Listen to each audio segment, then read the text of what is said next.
Boa noite, gente boa do Band News. Se o mundo empresarial é uma selva, seja o predador. Esse é um dos lemas utilizados por Renato Grinberg, um dos nomes mais requisitados do país no campo do desenvolvimento profissional, liderança e motivação, que na verdade é o tripé do sucesso do mundo corporativo de hoje.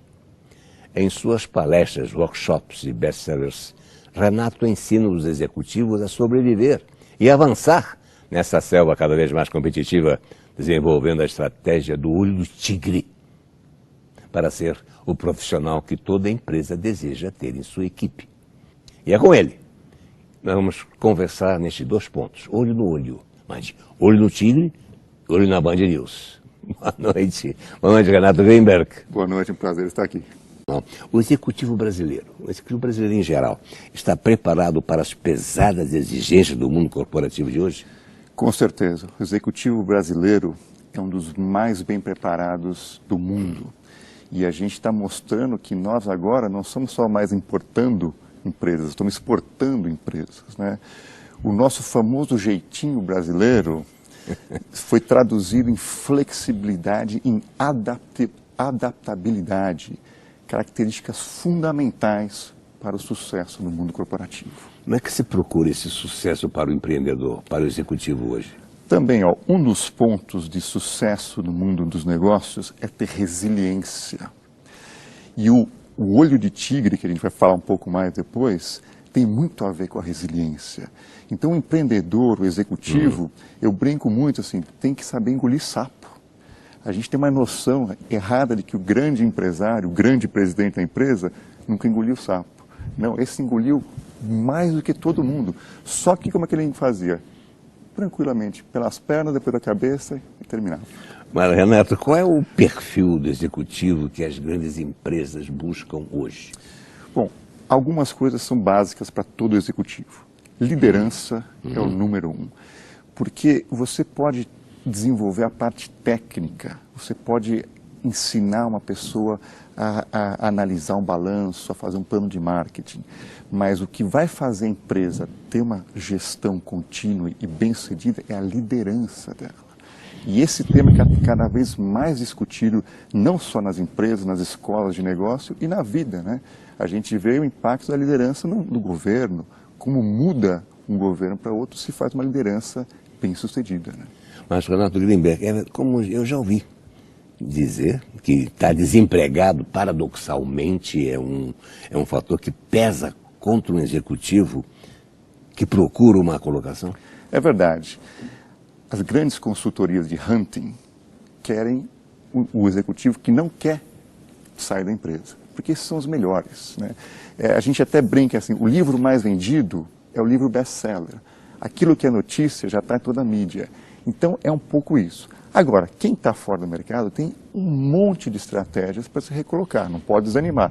Voltando à resiliência, porque quando você está buscando trabalho, eu costumo dizer, buscar trabalho é um trabalho. Tem que ter um planejamento, uma estratégia para você conseguir a missão final.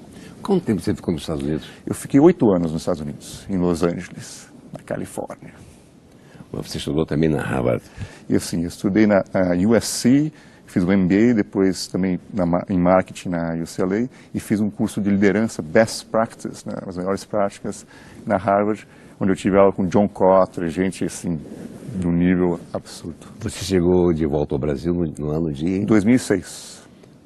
2007, 2008 começou a crise lá. Pois é, eu voltei por uma questão familiar. Minha esposa estava cansada, nossa primeira filha já estava com 3 anos, nasceu lá, e a gente queria ficar perto da família. Mas talvez intuitivamente foi a melhor decisão, porque 2007, 2008 estourou a crise lá e o Brasil começou a deslanchar, né? Vamos falar um pouco da estratégia do olho de tigre, estou vendo aqui do meu STI, sempre Toshiba, num dos seus best-sellers, quer dizer, a estratégia do olho do tigre. Você exorta os candidatos ao sucesso, que ainda buscam um seu lugarzinho só. O executivo que o mercado global precisa hoje é aquele que está sempre de malas prontas e não se importa em ficar longe da família, ou se esse for o caso? Sim, ele tem que ter muito claro qual é o objetivo, qual é a missão de vida dele, o propósito, que tem que estar alinhado com a da família também, né? E por que eu escrevi O Olho de Tigre e acho que tem ressoado tão bem com as pessoas, já está na 9ª edição, né? Está há mais de um ano, lista mais vendidos, porque eu conto um pouco da minha história. Eu era músico profissional, e de músico profissional... O que você fazia? Eu tocava o violão clássico, jazz, né? Ainda toco, né? Mas não profissionalmente. E quando eu fiz uma mudança de carreira, eu não tinha experiência em negócios, eu não tinha formação, eu comecei a ter a formação nos Estados Unidos. Em poucos anos eu estava nos maiores estúdios do mundo, a Warner Brothers. Depois continuei minha carreira. Então eu comecei a entender que o que faz o executivo, um profissional ter sucesso, independente da formação e da experiência, é esse olho de tigre. E no livro eu conto como desenvolver esse olho de tigre. Mas Renato, você se inspirou em alguma coisa. Claro. Do Rock, aquele filme do Rock. Exato. Eu era fã do Rock Balboa, né? Não, nós dois. Ah, que ótimo então. E o Rock tinha o tema The Eye of the Tiger, que era o olho de tigre, que era a música do filme. E quando o Rock estava lá caído, ensanguentado, prestes a desistir, o treinador dele falava: Rock, olho de tigre. Olho de tigre. Era aquela senha para ele levantar e enfrentar o russo de 5 metros, aqueles gigantes, e ia lá e enfrentava. Então, essa atitude... O russo, ele lutou diante do secretariado-geral do Partido Comunista, lá em Moscou. Exato. E ele ganhou com aquela bandeira americana. Sim. E no final até aplaudiram ele. Por quê? Porque ele era o cara que tinha menos chance, mas ele mostrou a garra, a raça, e mostrou o olho de tigre. Mas o olho de tigre, tendo o olho de tigre dentro de você, você faz isso como se fosse um encoraçado, uma guerra que você planeja fazer o nocaute?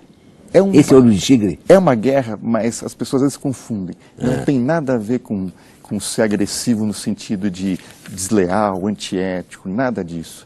Tem o sentido, é você se superar. Então, você ter claro, se conhecer bem. No livro dos 7 passos, né? Então, o primeiro passo começa com autoconhecimento. O tigre de verdade, eu fui pesquisar um tigre mesmo, para fazer analogia. Ele derruba um búfalo que é 3 vezes maior do que ele. Ele derruba o búfalo porque ele intuitivamente, instintivamente, no caso, sabe que a patada dele tem esse poder.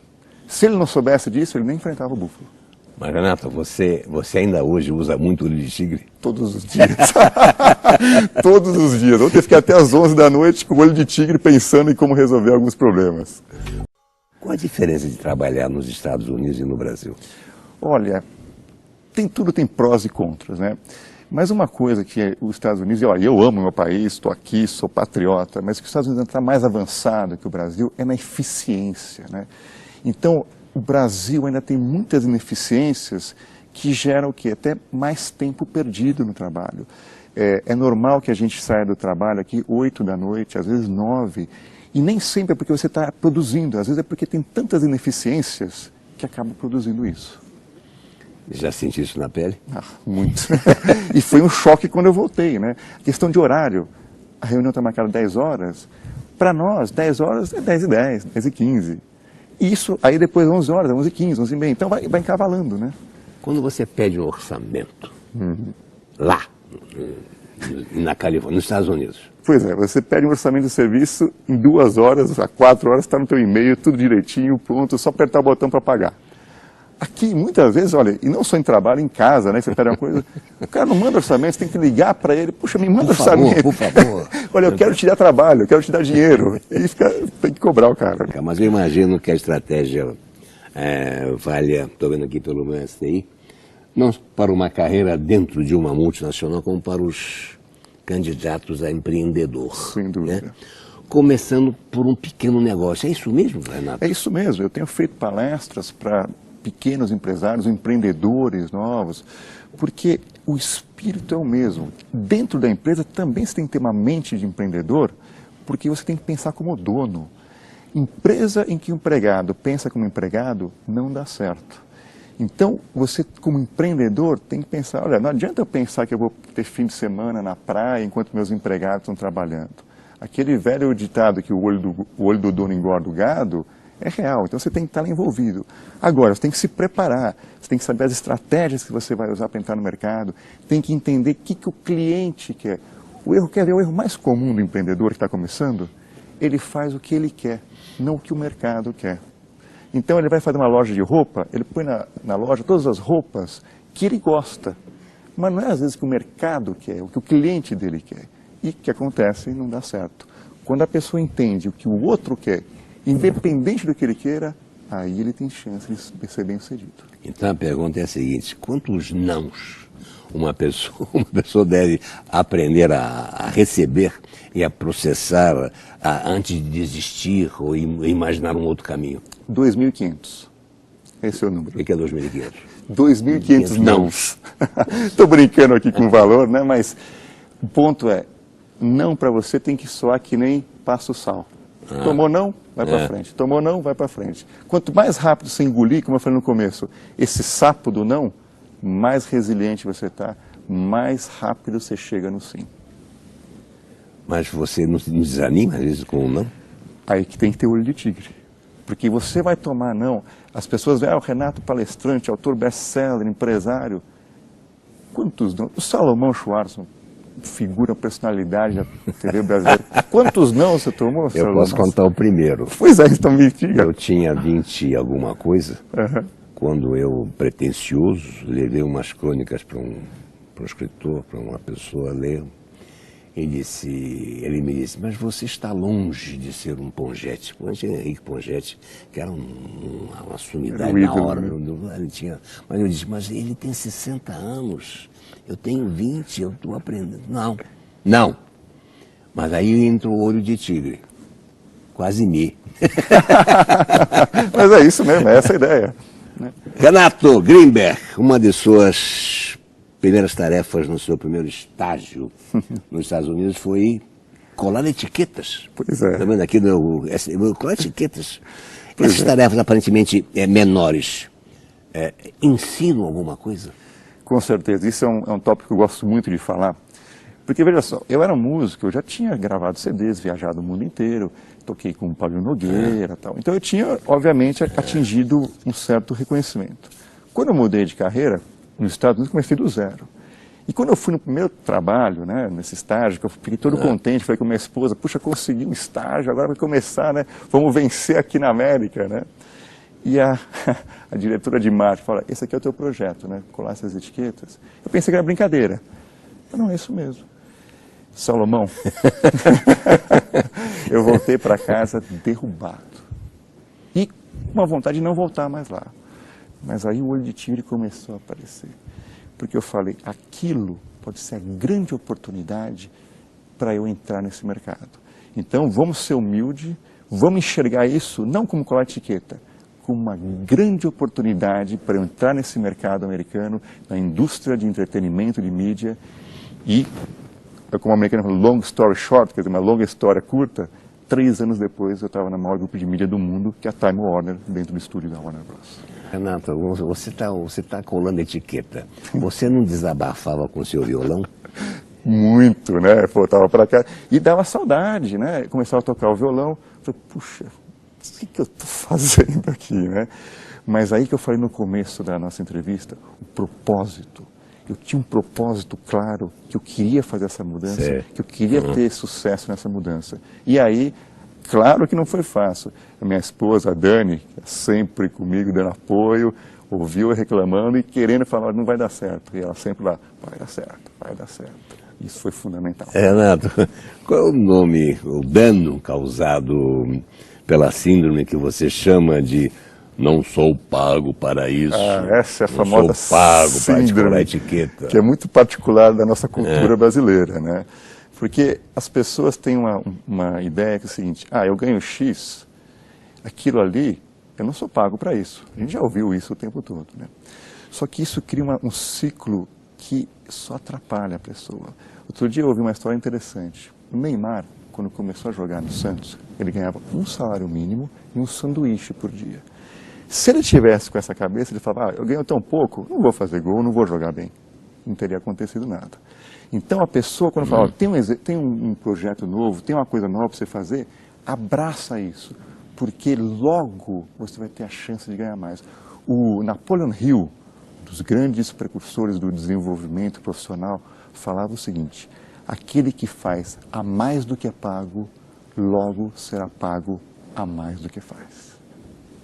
Estou esperando isso acontecer comigo. Vai acontecer. Tem que ter fé, tem que ter olho de tigre. Renato, no seu livro você tem o Instinto do Sucesso. Esse né? é o novo livro. Isso. Você confia mais nas pessoas mais intuitivas ou naquelas que estudaram mais?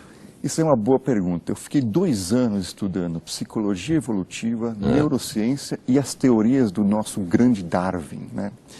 E o que eu entendi é o seguinte: os instintos estão aqui com a gente, você não tem como negar isso. Mas você sabendo direcioná-los a seu favor, você consegue resultados muito melhores. Vou dar um exemplo prático. O medo. O medo é algo que te ajuda. Quando a gente estava na época das cavernas, tinha algo amarelo se mexendo no arbusto. Se você não tivesse medo, podia ser um tigre dentro de sabre que te matava. Podia ser uma lebre também, mas o medo te ajudava a sobreviver. No nosso mundo hoje, o medo às vezes paralisa a gente, porque a gente tem medo do tigre dentro de sabre que não existe.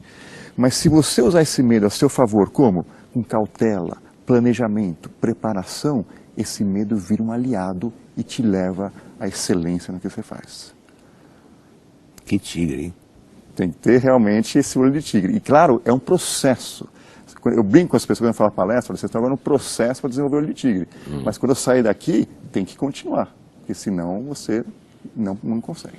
Renato Grimberg, preciso fechar aqui o nosso papo, ele é muito bom. Mas eu pergunto assim, chefes tiranos são mais bem-sucedidos que os bonzinhos? Não. Na verdade, esse tipo de gestão está acabando e as mulheres estão mostrando para a gente que pode ter uma gestão participativa. O que eu falo no livro, O Instinto Feminino, é que está dominando uma gestão muito mais participativa e uma verdadeira liderança. Mulher também olha no olho do tigre? Claro, mulher tem que ter olho de tigre também. Salomão. Obrigado, mestre. Prazer estar aqui. Foi uma aula, hein? Foi uma aula mágica aqui. Contente. Obrigado.